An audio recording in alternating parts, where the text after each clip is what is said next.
Ruby Warrington, welcome to the show. Thanks. I'm excited, so excited. Welcome to everybody that's listening and tuning, watching in. This is my beautiful friend Ruby Warrington. If you guys have listened to the podcast, there is also a video, so we're talking to the screen right now as well.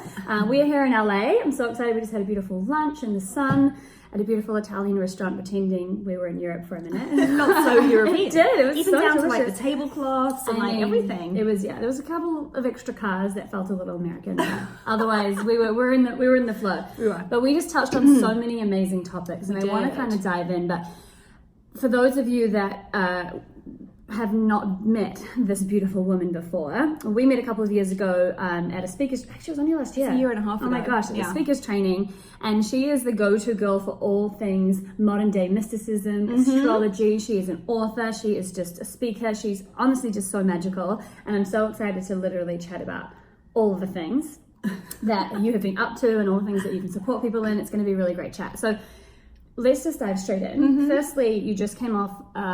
When we caught up in February, you came to LA. You spoke at my event, which was amazing, and you were on a full tour of your second book. Yes. Sober Curious. Yes. So that's super exciting. Firstly, that you have 2 books out in the world. I actually have 3, and I can tell you about the third one in a Oh, moment. It's not exactly out in the world yet. Well, no. I had another book project come out in June. Hence burnout. Hence burnout. Oh, Emily. hence burnout. 3 books So in less 3 books in 2 years. Girl, the thought, just the actual thought of writing a book.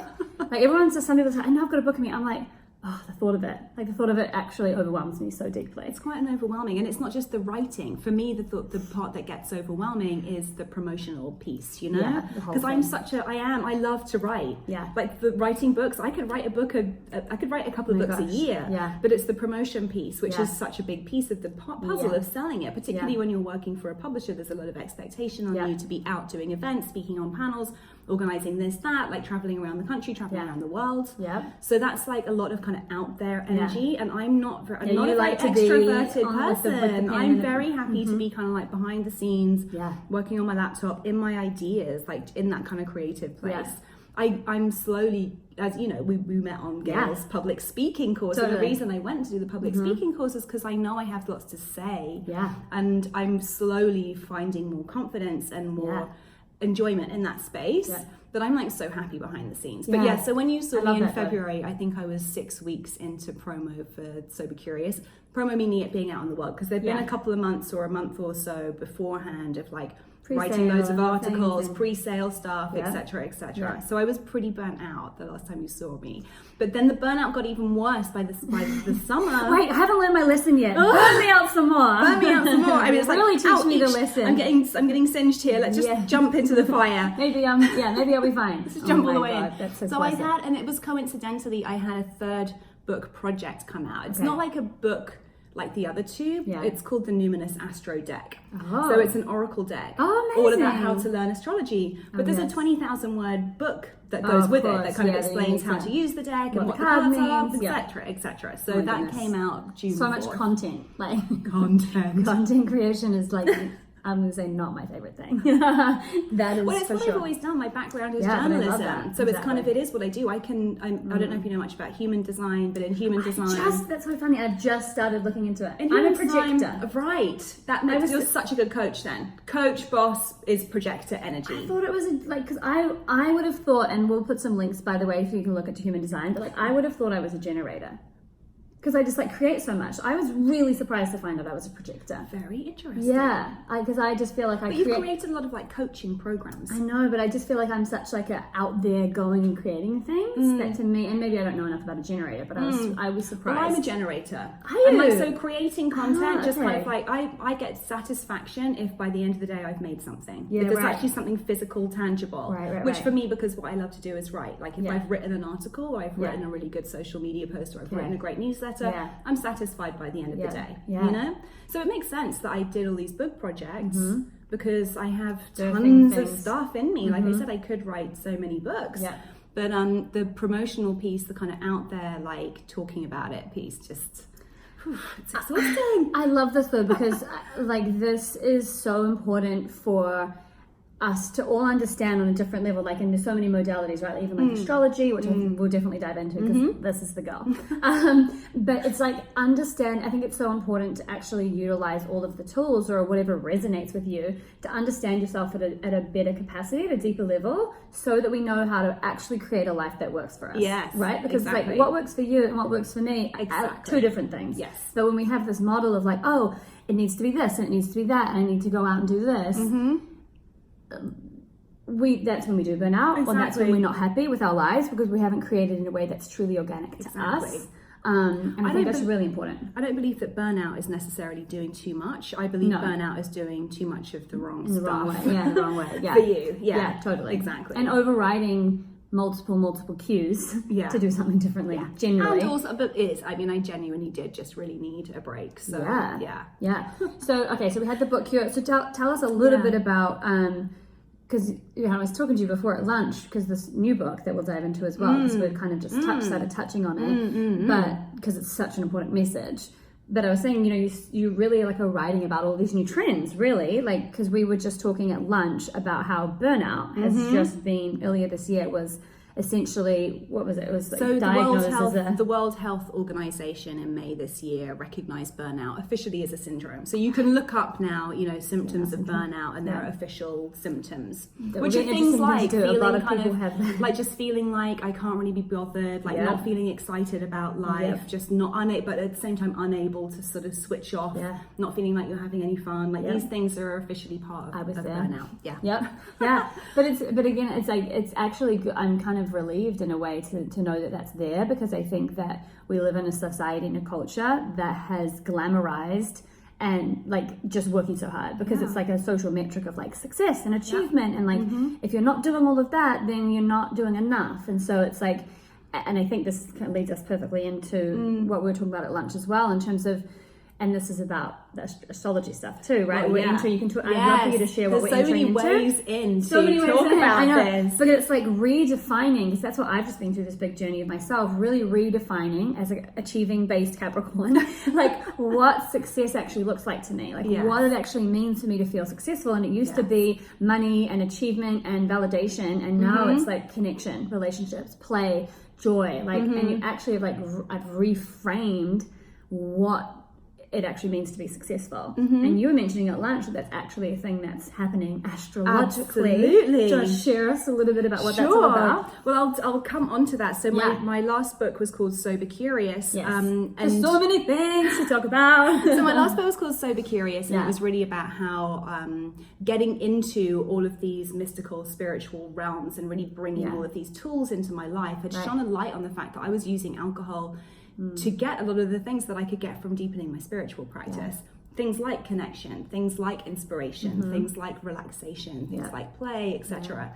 And so when I found other ways to experience those things in my life through meditation and yoga and astrology, and just kind of being more honest with myself about who I am, the kind of people I want in my life, that is a spiritual practice, guys. Yes, that's a huge one. It really shone a light on the fact that I didn't need alcohol, which came with all these horrible side effects, to have or experience any of those things. So the book's really about this mass, I think, reevaluation that we're going through of kind of how we're achieving what we want in life, ultimately alcohol being the sort of framework for that. But what I realized as well, I have always been kind of like quite a work hard, play hard, like super creative, super passionate entrepreneur, like born entrepreneur.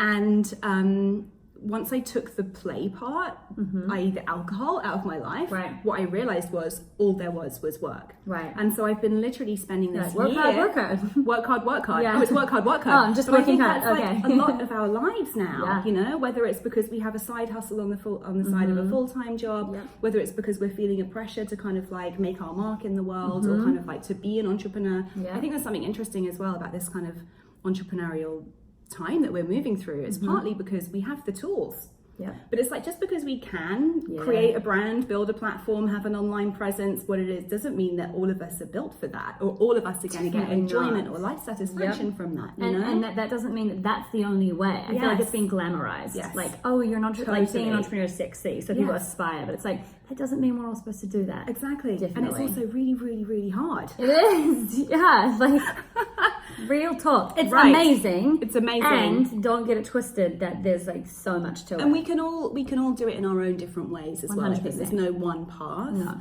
But anyway, so it's got me really looking at, for my next book project is going to be about workaholism and how we can get quite addicted to work. We can get addicted to success, I think, almost. This idea of like we constantly need to be achieving something else so that, and I bet you've experienced this, you'll have a goal and you achieve it, and rather than feeling like the joy of like, whoa, this is amazing, what a moment, you're automatically like, what's next? Yeah. And it just, achieving each goal sort of begins to become insignificant because they're just like, it's not really about the actual achievement of the goal, it's the chase, right? That constant chase. Yeah. I think as well, what's coming up for me around this too is just like a lack of presence. Because I think that when we don't, like there's no presence when we get somewhere and we're continuously somewhere else. Because like I was literally living my life that way. I was like, I've got to get through this and get through this, and all achievements, like events and launches and TED Talk, and I was like, I've got to get through this, I've got to get through it. And I was like, I'm getting through my whole life. These are supposed to be things that are like really awesome. Like everybody wants to do a TED Talk, and I'm like doing a TED Talk. I've just got to get through the TED Talk,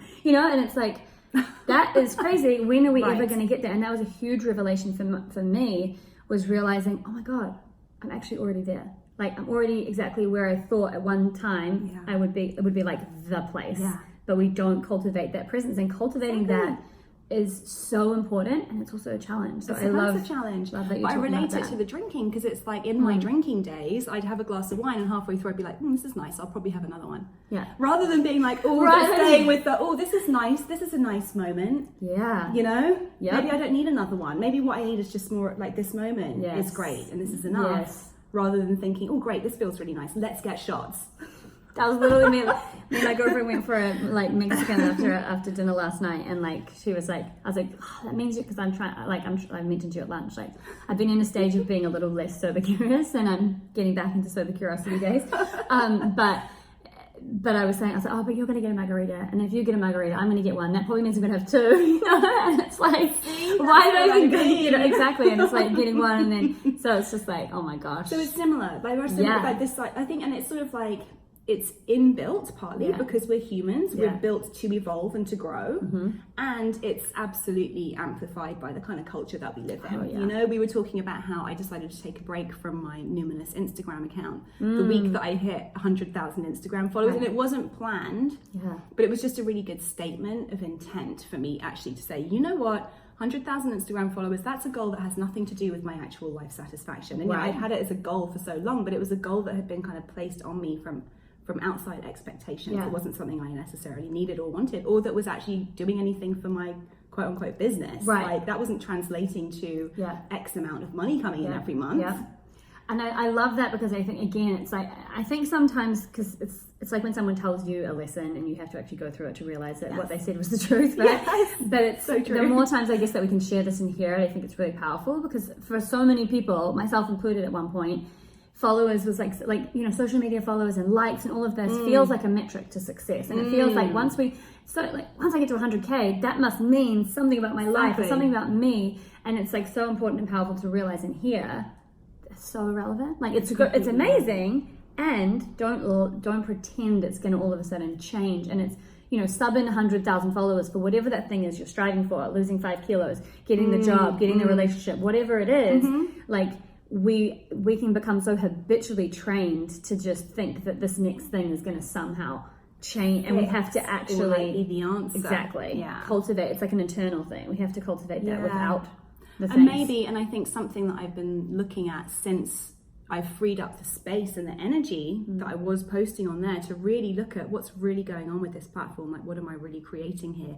There were other reasons why it wasn't growing financially, that I was kind of using. I was like, but it will. Once I get 100,000 Instagram followers, that's just going to happen. Right. Rather than actually looking at the real reasons it wasn't. Like, well, how can I doing some of the harder work, which for me was things like facing my fear around getting investment, for example, because I don't, quote unquote, know anything about investment. Well, a lot of people who are getting investment don't know anything about investment, but they're just going out there and finding people who do. I have to highlight this for a second too, because this is just like so many things, but it's just like, none of us know how to do anything until we've done the thing. Right. Too. And I think that is a really important message, because like, if you haven't done something, but we expect ourselves to know, it's like, oh, I don't know anything about numbers. The only way you know is by actually getting in rooms and doing the thing, and then you like learn the thing. Like, I bet even if I did an MBA, I'd still have the same fear about going out to get the investment until I'd actually done it. Exactly. Yes. 100%. And also because like university educations and actual life and business are two very different things. But that's a whole other conversation. But it's part of it though, you know. It's part of what we're saying. It's like having the experience and actually kind of like confronting those places you're afraid and realizing that the only reason I'm afraid is because I don't have the experience. Exactly. You know? So the only way to get the experience is to actually do the thing. Always. And that's why I just wanted to underline it, because so many people think, and it was me for so many years, I can't do that because I don't know numbers. I can't do that because I don't know about business. I can't do that because I don't know how to go to a party and not drink. You only know how to do it when you go through the doing of it, you know? But so many people keep ourselves trapped with thinking we should be somewhere before we're actually done it. Like, you don't know how to be able to be at a party without drinking until you try it and see what it's like. And Absolutely. Like, oh, okay. And then it's actually like, oh, this is totally fine. Exactly. It might be a little bit weird at first, but that's normal too if you're doing something different. And then you just love knowing, like, one thing that I loved, I didn't drink for 7 months, like not a drop. And I remember just loving, just knowing, it's like literally like knowing, like, oh, I've got these plans tomorrow. Oh, and I'll definitely keep them because I'm not drinking. Yeah. So I'll definitely just be waking up exactly as I would, you know, like. Whereas you get to double dose on life, is how I say. You get to go to the party and you get to do the workout. It's like you can do all the things. Yeah. Which again, I've had to relearn how to not do anything.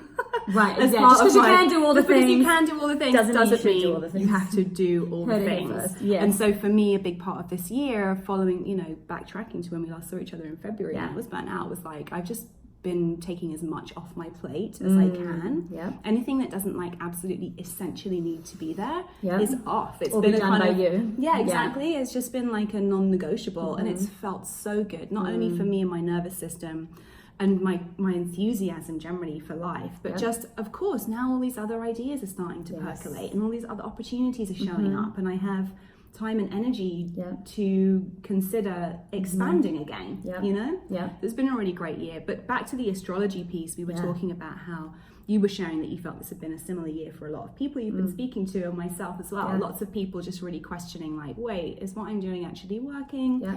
What if I just didn't do this anymore? Do I like this anymore? Does this mean anything to me? I've seen a lot of, just shedding happening. Yeah. And we are currently going through a big astrological transit. Yeah. It's I say big because it's about a 2-year transit that we're kind of in the middle of. Yeah. With Pluto, which is the planet that rules over kind of fundamental change, like death and rebirth change. So almost like something has to die, be burned to the ground so that something new can be born. It's kind of a composting energy. It's like Phoenix rising from the ashes sort of energy. But that burning to the ground part that's can be kind of scary. It can be scary, but I think we all have been through situations when we've experienced that, right? Like something has to go. We have to take a scary leap out of a burning building, and then the net caught me, and now I get to be reborn in a sense. So that planet is very close in the sky at the moment to Saturn. Okay. It's the planet that rules Capricorn, but it's kind of known as the personal trainer planet. So it's the one that puts us through our paces. Okay. Anyone who's heard about Saturn return, you've had your Saturn return, haven't you? Yeah. So Saturn return is something people might have heard about. It's when Saturn returns to the same part of our chart where it was when we were born, and typically age, isn't it? It's between the ages of like 27, 29. Okay. Yeah. And it's kind of a transition into adulthood and maturity, honestly. And depending on your life circumstances, but also how willing you are to kind of step up for whatever's happening at that period in your life, it can be a very challenging time, right? It can feel like you're being challenged to commit, to grow up, to make some hard choices. So that's that energy. So we've got those two energies kind of like together in the sky. You can see there's kind of intense, right? There's like hard lessons, grow up, mature, grow a pair, face some of those hard challenges, like step it up. So that you can transform something that might feel a bit scary, but ultimately be reborn, and be reborn so much more powerful and with so much more spiritual muscle than you had coming into it. So like I said, it's about a 2-year process, and it's happening in the sky. The last time it happened was 1984. in the sign of Capricorn this time. So Capricorn is corporate life, it's hierarchical structures, it's achievement, it's like public life. Capricorn. It's like boss energy, basically. It's the boss in all of us, but it's like the boss energy in the sense of like, it's resilient, and it's like, I know I am going to have to climb to the top of that mountain and then some to get my goal, and I'm doing it. Like nothing is stopping me. It's the mountain goat, right? That's what represents it. So it's happening in this area, this big transformational, slightly scary, challenging, fundamental shift is happening for all of us collectively in the area that rules over work, corporate life, achievement, success, all of those things.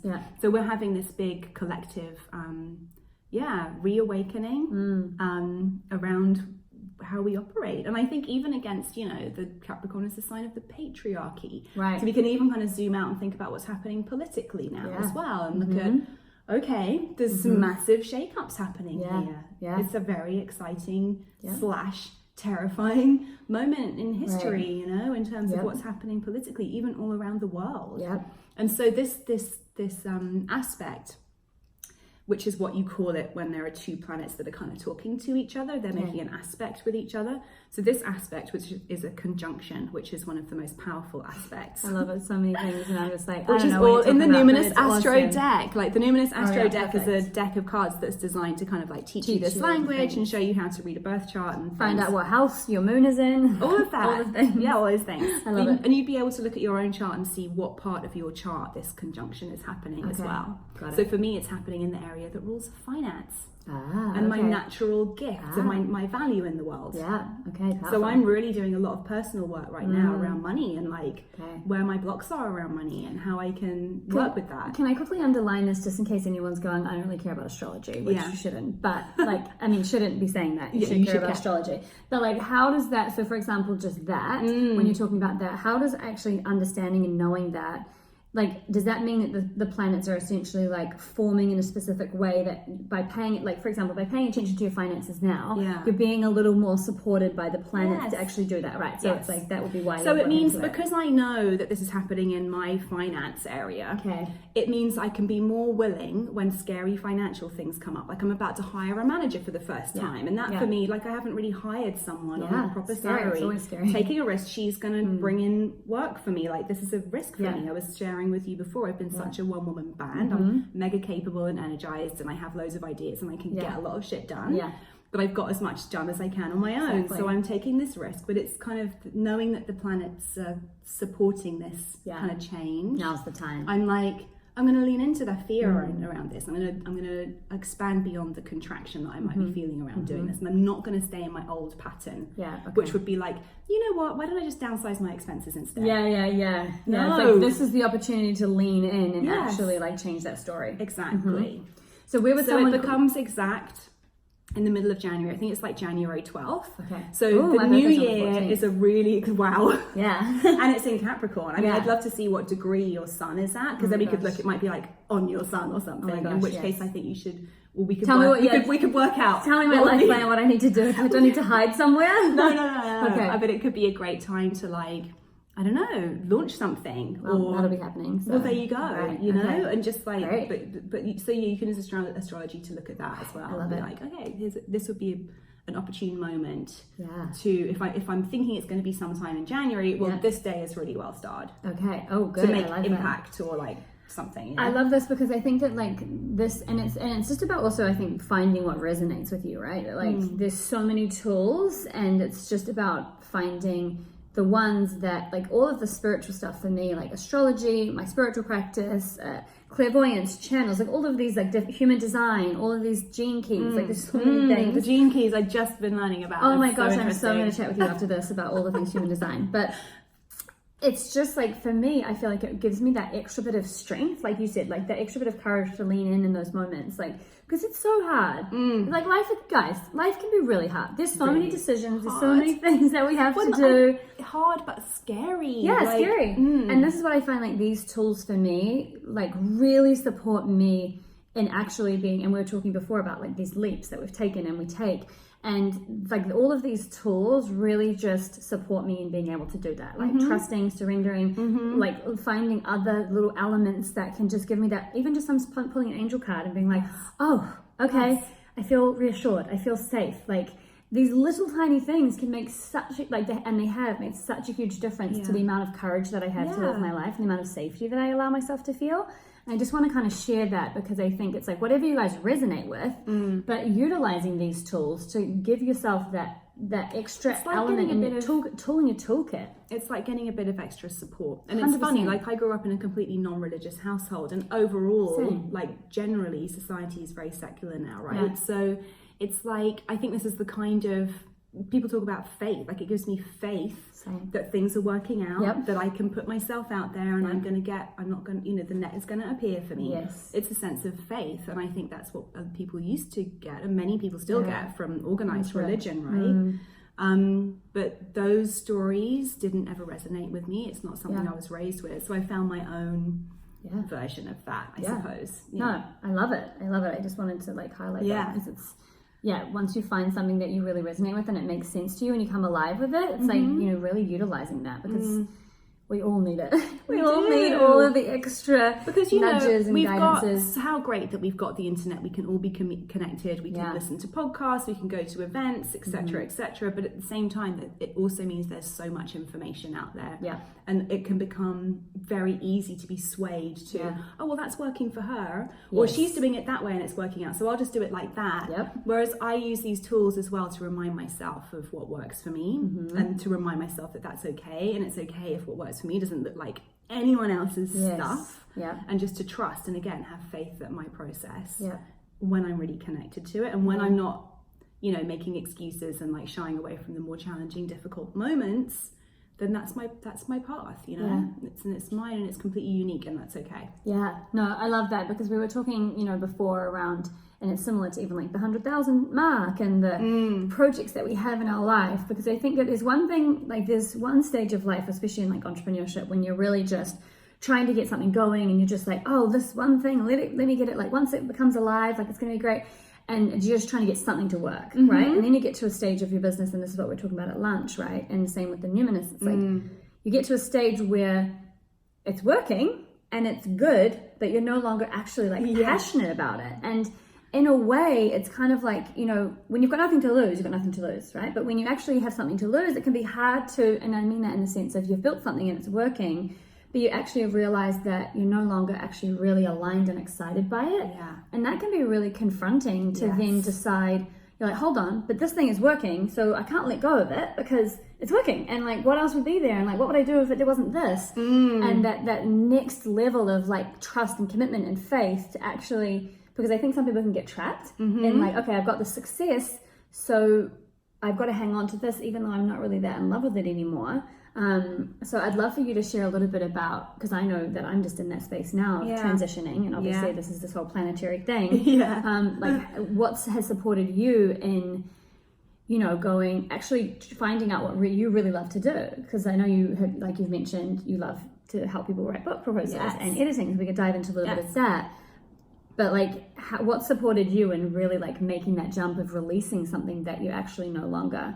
Well, it's interesting, right? We were also talking about how in this kind of world that we live in, this entrepreneurial space of kind of internet brands, personal brands, like solopreneurship, I think that actually the idea that a brand is for life is very outdated. Right. And actually a good idea probably resonates with an audience for about 3 to 5 years. And beyond that, like we're constantly changing. Our audiences are constantly changing. People are kind of coming into things and then shifting out of things as they move on in their path. And I think, so for me, actually having that conversation with you earlier was just cemented this feeling I've got that like actually brands are no longer for life. Especially when th're personal brands that are very much based on our passions, it's like we can't expect it, there's no need to feel guilty or like we failed if after 3 years we're in a completely different space and it's no longer like a match for us, you know. Particularly if the brand that we've created, which both of us have been, are around the area of like personal transformation, because of course you're going to be transforming along with your clients, and so after a certain amount of time you'll be ready to transition into the next thing, right? So I think part of it has just been kind of accepting that that's the way of the world now. But for me, it really required like this sort of this shedding process I was talking about. Like it began for me actually in January this year, just I think it was about 10 days after Sober Curious came out. I got locked out of my Google G Suite.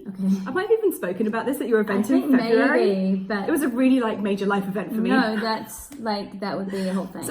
So I had about 10 emails in my Google G Suite, my assistants, interns, my personal one, my Numinous one, like the newsletter email, like loads of them, and got locked out of the G Suite. And it took about 10 days to work out what had happened and actually get access again. It's a long story. The guy who was managing it, I didn't even know that's what he was doing.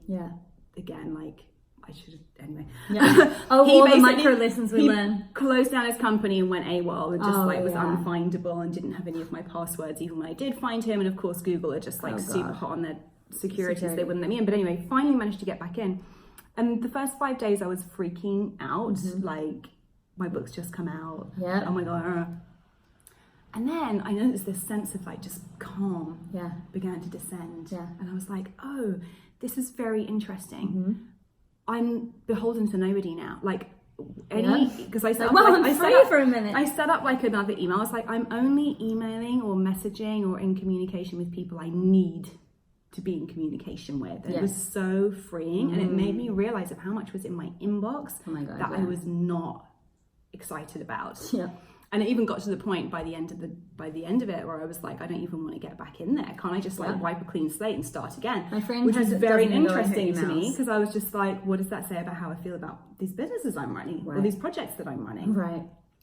So then I had another thing called Moon Club that was like a kind of a membership program I was running with my colleague Alexandra. So I exited from that first of all, and I was like, okay, that's great. That immediately cleared up a bunch of space. Then got to the summer and the Astro deck coming out, and I just realized that I wasn't excited about promoting the Astro deck. I really was like having to drag myself to Instagram to post about it, and I was just like, this is not good.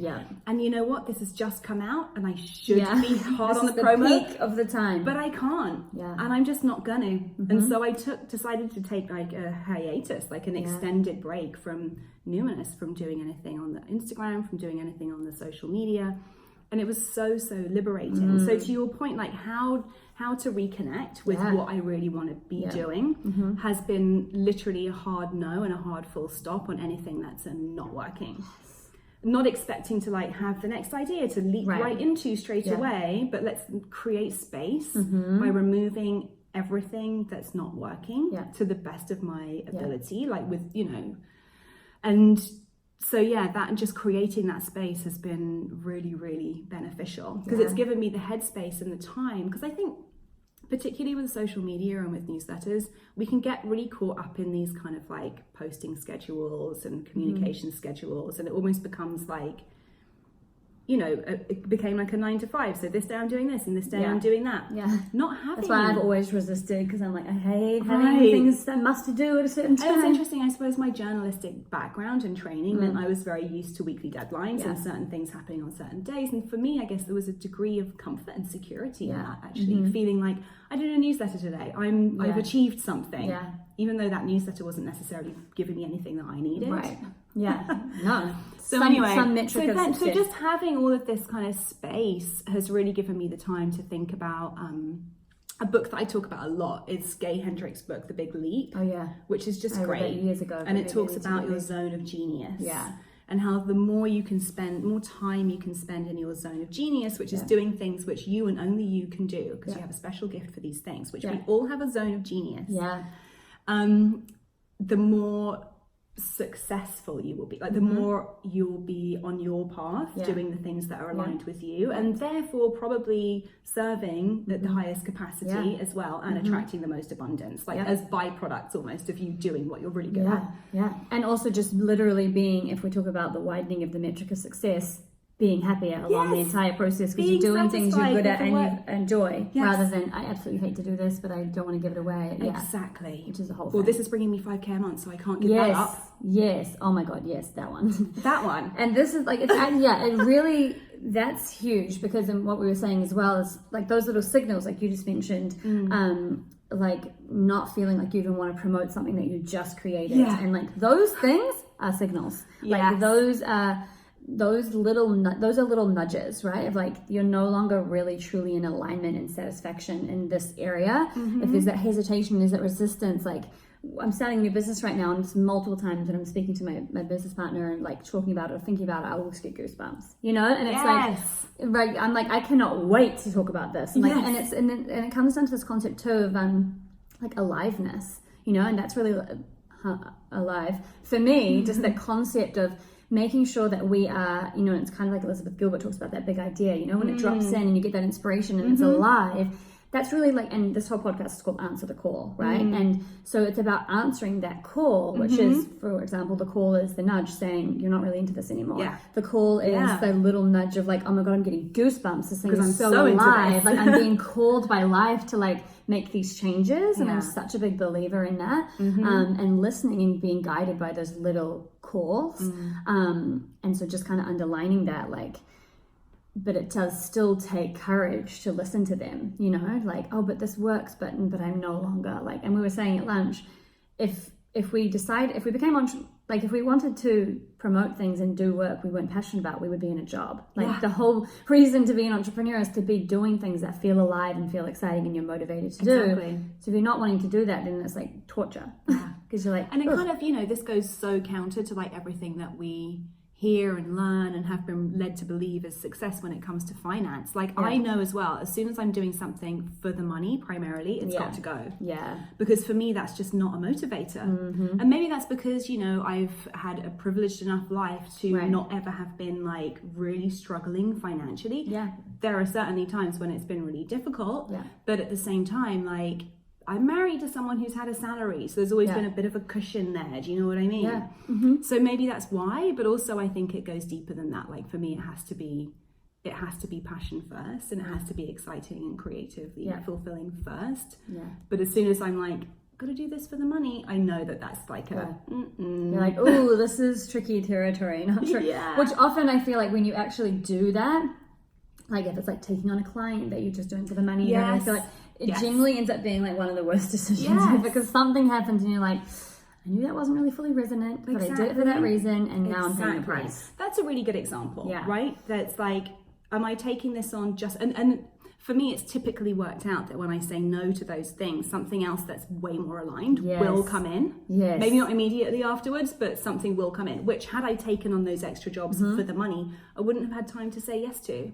And that's huge, because honestly, I think that like people, and I've done it before too, like we want to hold on to something until the thing comes in, right? So it's like, oh, I'm just going to hang on to this bad relationship or this job that I don't like, or the security of this, or this idea, until magically in the zero space I have in my life, this other thing that I want more comes in, right? And it's like, we have to have that faith and that grit and that courage to actually say, all right, I know it's not this. And this, I think, is so where faith comes in, because it's trusting that if we're following that alignment, we're answering that call, and we're like staying tuned in to what feels resonant, then we know that the first decision is saying it's not this. And then less like, okay, like now you have room. So let me send you the actual thing that's really going to feel alive for you. But it's because it comes after the release that it's so scary. And I also think that a lot of people don't do it, because it's like, well, what's it going to be? You know? Like literally signing this lease, and I was telling you, like signing this lease for this house was like literally one of the scariest things I ever did.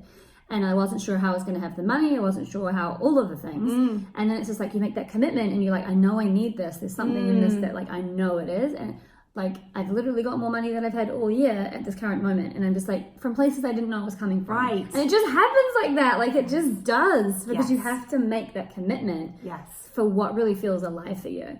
and know that the rest sorts itself out. So for me, for example, saying yes to signing on with this manager who wants an upfront fee in the beginning while she kind of gets things going, and then it will all be recoupable against percentages and whatever. But in the beginning, there's like a monthly fee. You gotta take the risk, I was like, you know what, I need to do this. And I heard this morning that a sponsor wants to come on for my podcast for like double the amount that I was expecting. So it's like, you're like, oh, she's paid for. Exactly. She's paid for from one email. Yeah. You know? Seriously. So these are the things that start happening. Yep. But for me, sort of stepping back from doing the Numinous, I now am looking at getting an incubator investor to come on board and actually build out a team to do all of the parts of of making that into a business that I couldn't as a one-woman band do, given that my zone of genius is writing, and in particular writing books. Like, I love writing books.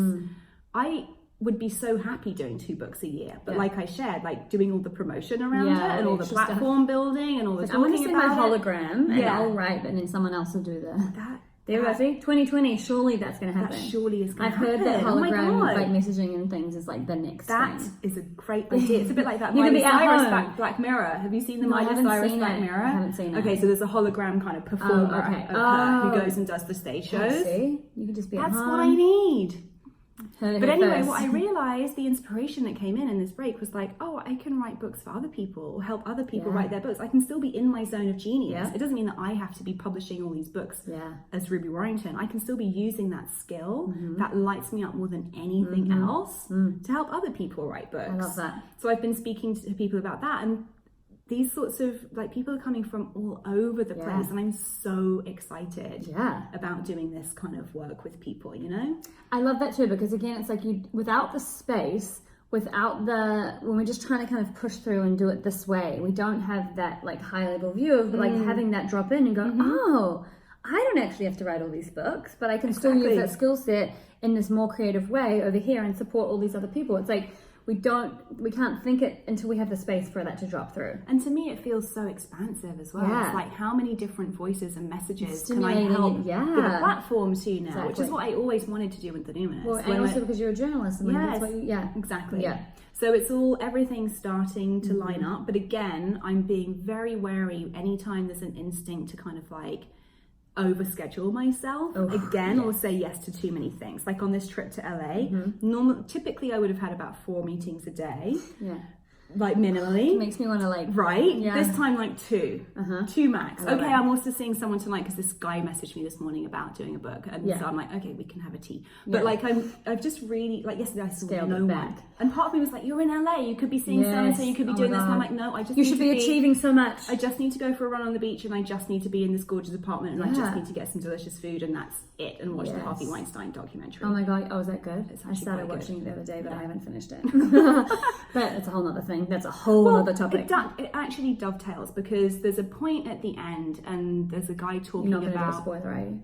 I mean, we kind of all know how it turns out. It made me think, and this is when I know I'm onto something in terms of my next book idea, this kind of workaholism thing. I think that Harvey was he's sort of a metaphor in a way for this kind of culture of excess when it comes to success, when it comes to, there's someone at the end who's like, exactly, I'm, you know, when he's saying, I would describe the way he lived his life was like gluttony. You could almost see it from the way he looks, but he had this insatiable appetite for power, for control, for money, for success. And then if we think, again, I like to think kind of meta about things, if we think about the way that he used and abused the feminine principle to achieve the success that he did, and the way that he just kind of used women basically. I think it's a really interesting metaphor for how kind of like women, the feminine principle, but then also like Mother Nature is just kind of completely pillaged at the, you know, to feed our kind of insatiable needs or desires for like continual progress, continual overproduction, etc., etc. So but that's what I mean when I'm in the zone with an idea. It's like literally I can't stop seeing it everywhere. No, of course. But also something that came up with me just then too is like, we are in this space of like the rising of the feminine, and that doesn't mean woman, but it just means like honoring more of this energy, which is space, flow, alignment, play, joy, presence, all of these things. And I totally believe without an absolute shadow of a doubt that, like, I think we've associated like the more masculine way of doing business as the way that we achieve, but now I think it's coming more into the mainstream realization that these feminine energies also are just as productive, if not more so, in terms of creating all of the outcomes that we're trying to do, but just in a way more, especially for women, a way more natural way, you know, rather than trying to just do things the way that they've been done. It's like play is productive, rest is productive, like joy, alignment, all of these things are huge pillars for guiding you to create your most powerful life. Another metaphor, I recently went to like on this kind of press day, it's like a tour on this beautiful sustainable organic farm in upstate New York. Amazing. And the woman was kind of walking us around, and she was showing us how in this farm they have a certain field that will be left fallow and it won't be producing anything for one season or whatever. And she's like, and the reason we do this is because the soil gets depleted when it's used year after year after year after year without a rest. Yeah. And the vegetables just don't taste good. They're just not juicy, they have no flavour. So it's like, yes, we can have a successful and productive life if we keep going, but it will not be delicious. Yes. It will not be juicy. Oh my God. Yeah, it will not have nutrients. You know, it won't have flavour and like colour and all of the things that make life so beautiful, you know? Yeah, I love that analogy. That is so powerful. And something that I went to this women's event the other night that was really powerful. It was about diversity and inclusion and really, really stimulating conversation. But one of the things they were saying was, you know, we've even talk in the masculine way, like go slay it, kill it, like do it, and actually like why don't we? No, it's like killing yourself in the process, but but it's like, what about if we were like go and nourish it, you know, like it's like how about that? Like that's so much more just like feminine, but also like imagine that, like, oh, you just go and get to nourish it because you get to achieve it, you get to create it, but you also get to like enjoy it and be in the process. It's just like these tiny little things, but it's just. I really think that, and even like when we were having the conversation, when I was sharing with you what I was going through, it kind of made you feel a little more like, oh, right, that permission in a sense, right? So we need to have that permission to play, to rest, to rejuvenate, to like drop back into these cues, to read our astrology and to be guided, to like live in this way that really holistically feels really great for us and know that there is this other way of doing things. But I think also just definitely realizing at the end of the day, and this is the biggest thing for me, like at the end of the day, none of it is worth it if you're not happy. Like none of it is worth it if you don't have relationships that light you up, if you don't actually have a life that really feels full. What is the point of any of it? Exactly. You know? Which is not to say that you can't be happy and also be kind of on edge at the same time. Right, you know? But if there is constant anxiety, because a big telltale sign for me is when there's just constant anxiety. Yeah. I had that. And it's interesting going back to that thing about, you know, projects having a sort of 3 to 5 year lifespan. I had that throughout my career as a journalist working for other people. I would typically, about 3 years into any job, just find myself like, very anxious, like just kind of over it, just really not wanting to go into the office. But the feeling of anxiety is definitely, I know now, my body's saying, you need to just stop doing this. You need to just stop whatever it is you're doing, no matter how illogical it might seem to stop, just stop. Because no, this is a no now.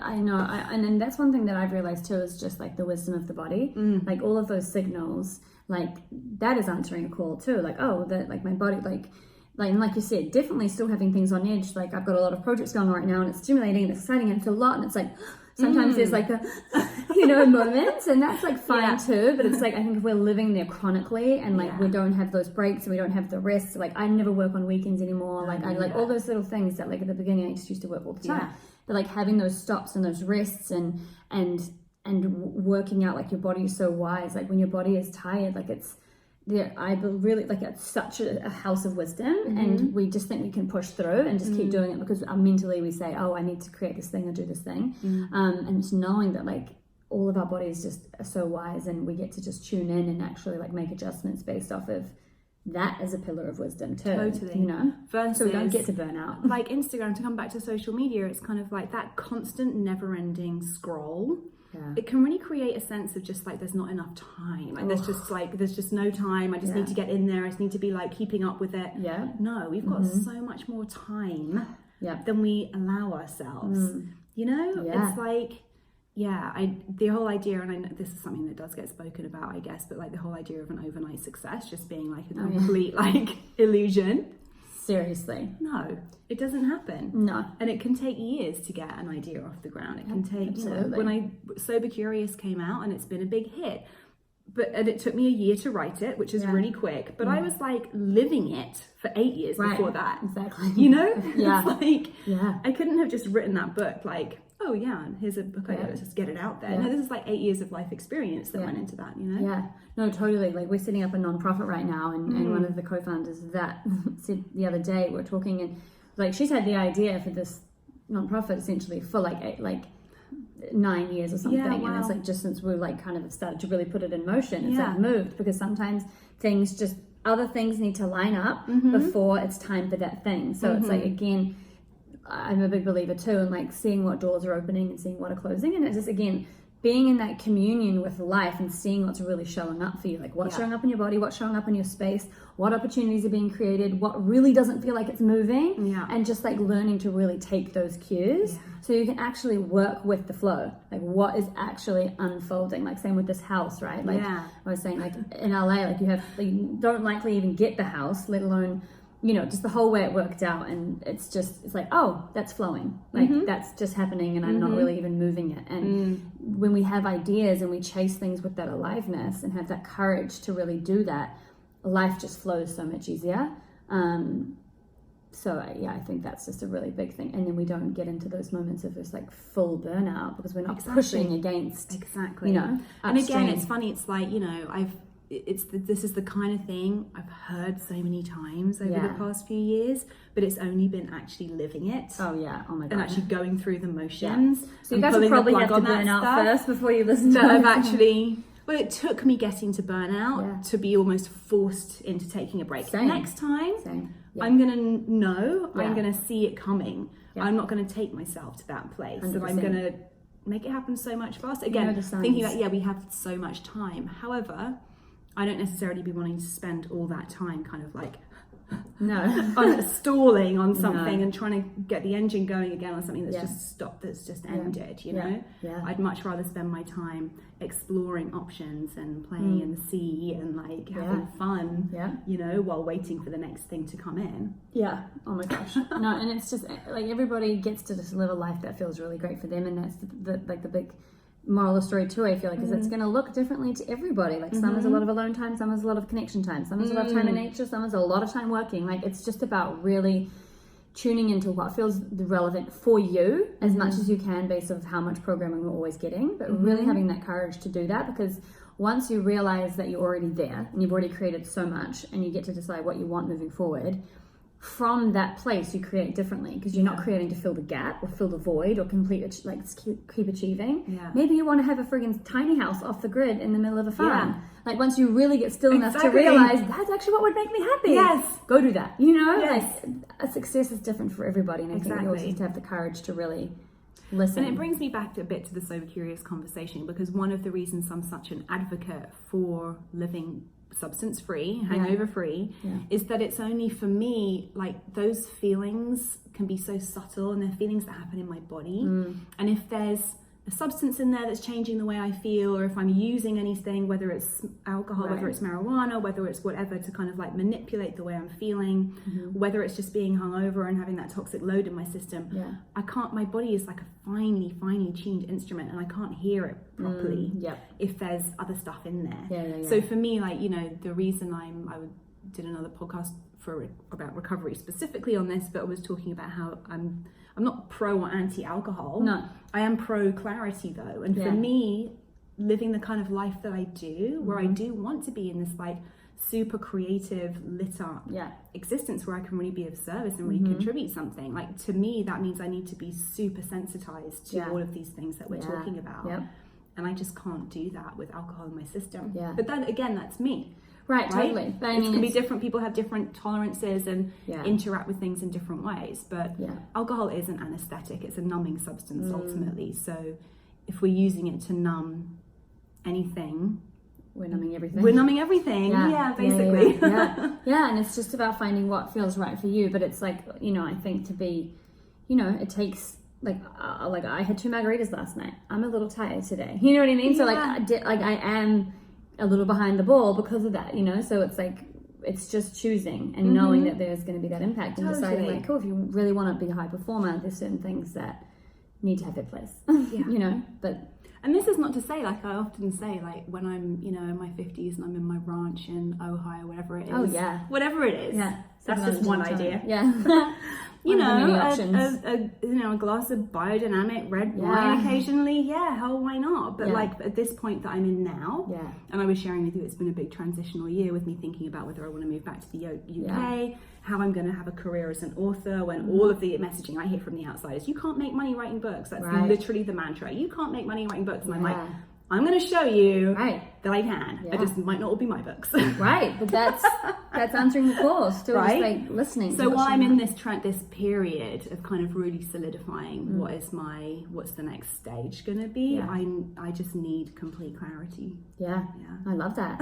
All right, so we're coming to this a big juicy hour that we've spent together. Amazing. What are some of what are a couple of things that you want to leave people with? Obviously, we've chatted about a lot, but like. We have. Any final thoughts? Obviously, I think about what it takes for you to answer the call, and I feel like you've kind of shared that in terms of keeping yourself clean, sort of curious, and then being able to listen to those nudges and guidances. For me, something I'm really, really feeling into a lot and practicing a lot now is just being really in each moment, like being content. Yes. And just really noticing any time I'm kind of like fantasizing about something else, no matter how excitement or how good it might be, or visualizing something else, or kind of wanting something else, like I'm here in LA and it's the conversation that's, so have you thought about living in LA? Would you want to move to LA one day? That's just like how we talk. And I'm a bit like, you know what, I'm just here right now. It's beautiful. I loved walking on the beach yesterday. Totally. And I also have an apartment in New York and I love that. And I'm just like trying not to, but I'm just noticing how often I do and how much we all do. Oh yeah. Because we're all so excited for each other to like do amazing things. Yeah. But just like my practice currently is just being like, do I feel really great right now? Yeah, was that salad at lunch delicious? It was. How lovely. Is this conversation really nourishing me? Yes, great. That's enough. That is enough. Oh my God, I love that. That's literally what I've been in for the last 6 months, and it was such a retraining of my brain and my mind and my focus, but it's so delicious to be in that space. It really is. Like, oh, this right here is the thing that matters right now. It's like liberating. It so is. So nice. So that is, I love that. I think we have to stopping, slowing down, removing some things, like doing a bit of a life audit and being really honest about like what's not working for me is the only way you can get to really appreciating the present, what you've already got. Yeah, I absolutely love that. Yay! Okay, cool. So when can people, where's the best place for people to go? Now we've got, the Numinous. Well, the Numinous is kind of on a hiatus, so I have been using my Instagram at Ruby Warrington. Amazing. I use it mainly for like DMs and things these days. It's just a nice place to connect with people. No, I'm kidding. I post on there so I have my Sober Curious podcast, which is currently out weekly. So I post all about that there too.